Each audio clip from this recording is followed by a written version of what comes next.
Many people think that the reason the universe is finely tuned for life is because it was designed to be life-permitting by an intelligent designer. But design is not the only alternative. There are also physical necessity and chance. The key to inferring that design is the best explanation will be eliminating these other two alternatives. Explanations for fine-tuning.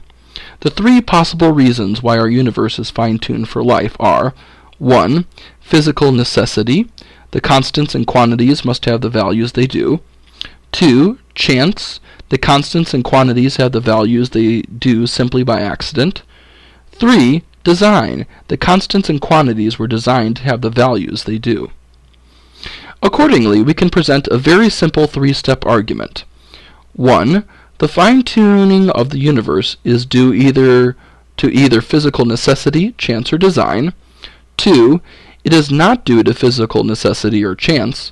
3. Therefore, it is due to design. This is a logically valid argument whose conclusion follows necessarily from the two premises. So the only question is whether those premises are more plausibly true than false. So let's look at them. Premise 1. The fine-tuning of the universe is due to either physical necessity, chance, or design. The first premise, that the fine-tuning of the universe is due to either physical necessity, chance, or design, is unobjectionable because it just lists the three alternatives available for explaining the fine-tuning. If someone has a fourth alternative, he's welcome to add it to the list, and then we'll consider it whether we come to premise 2. But there doesn't seem to be another alternative to the three listed here. Premise 2. The fine-tuning is not due to physical necessity or chance. So the crucial premise is the second premise, that the fine-tuning is not due to physical necessity or chance. Let's examine each of these alternatives in turn. Talk about it. In popular culture, where do you see chance promoted as an explanation for our world? What about necessity? What about design? Which of these ideas do you think gets most airtime at the popular level? Physical necessity? According to the first alternative, physical necessity, the universe has to be life-permitting. The constants and quantities must have the values they do, so that a life-prohibiting universe is physically impossible.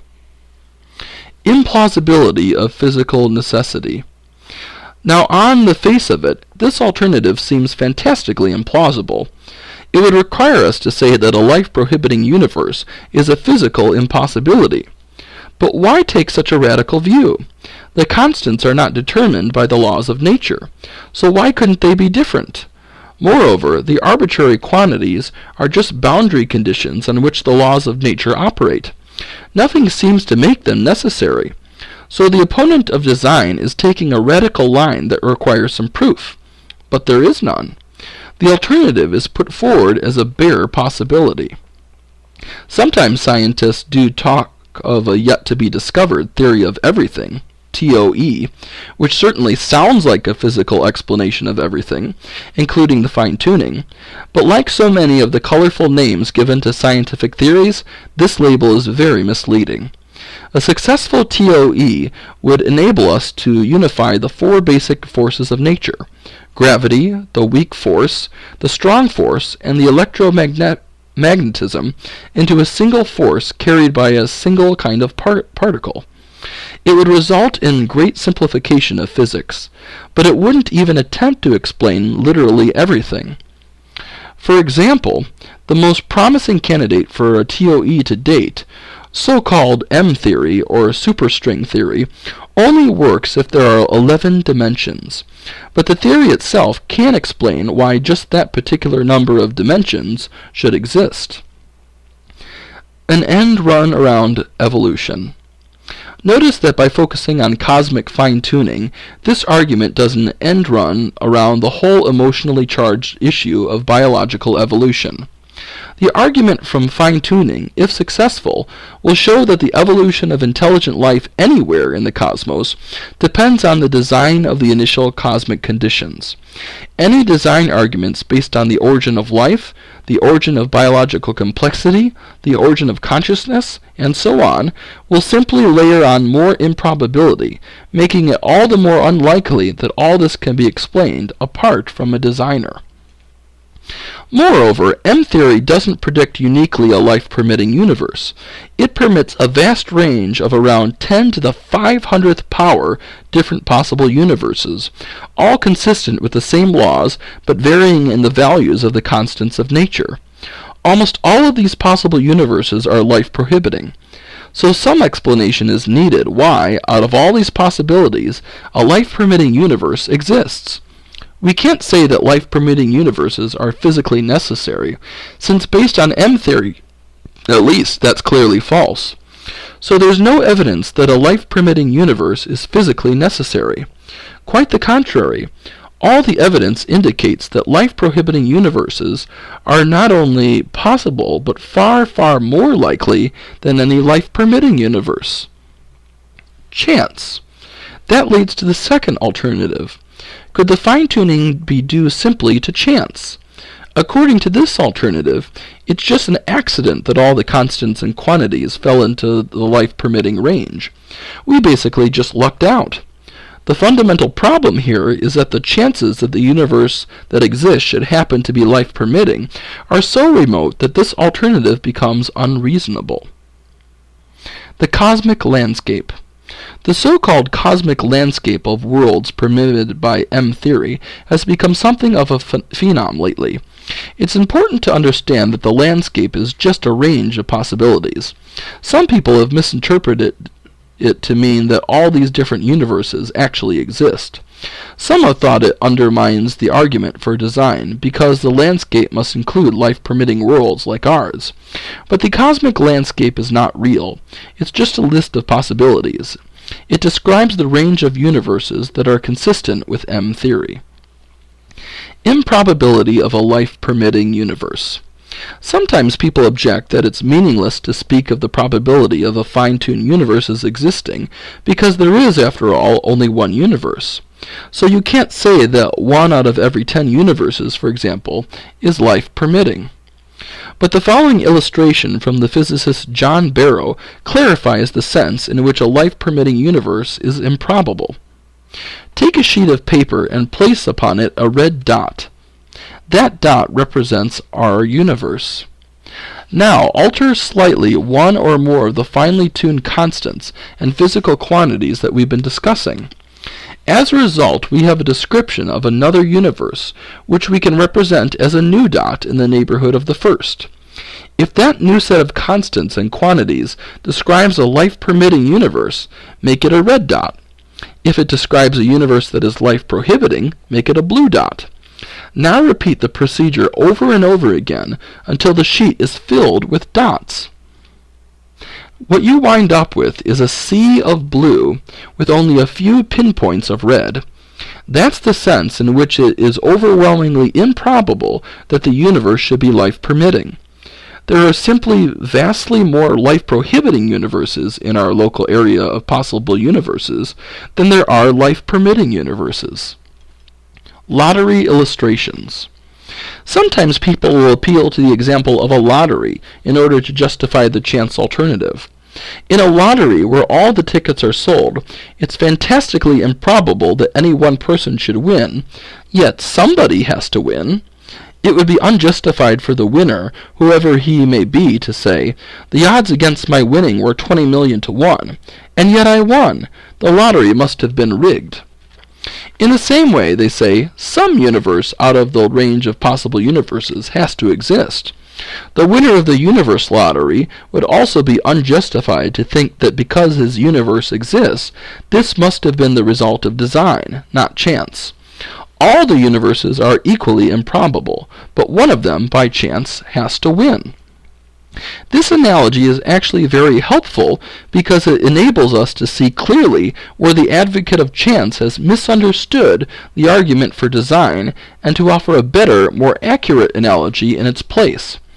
Contrary to popular impression, the argument for design is not trying to explain why this particular universe exists. Rather, it's trying to explain why a life-permitting universe exists. The lottery analogy was misconceived because it focused on why a particular person won.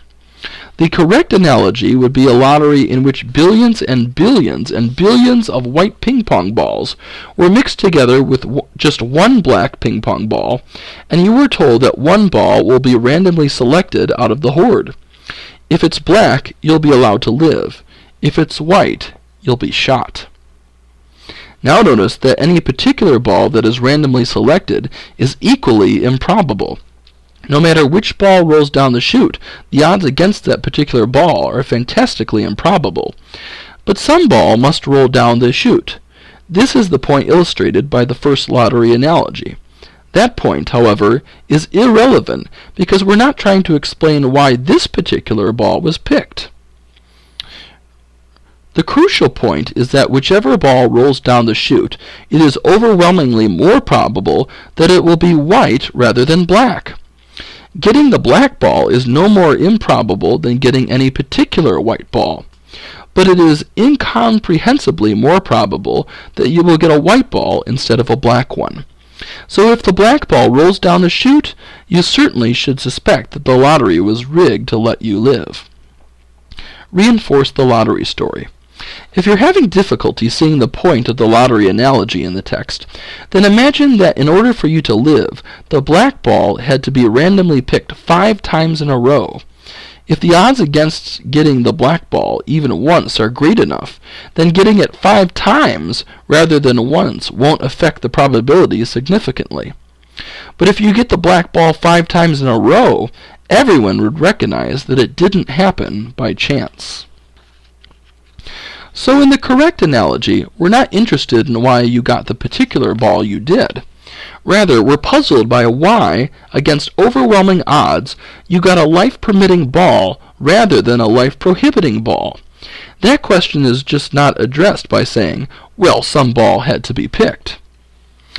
In the same way, some universe has to exist, but whichever universe exists, it is incomprehensibly more probable that it will be life-prohibiting rather than life-permitting. So we still need some explanation why a life-permitting universe exists. Is an explanation needed? Some people have argued that no explanation is needed for why we observe a life-permitting universe, because that's the only kind of universe we can observe. If the universe were not life-permitting, then we wouldn't be here to ask about it. This is the so-called anthropic principle, which is that we can observe only properties of the universe that are compatible with our existence. The anthropic principle.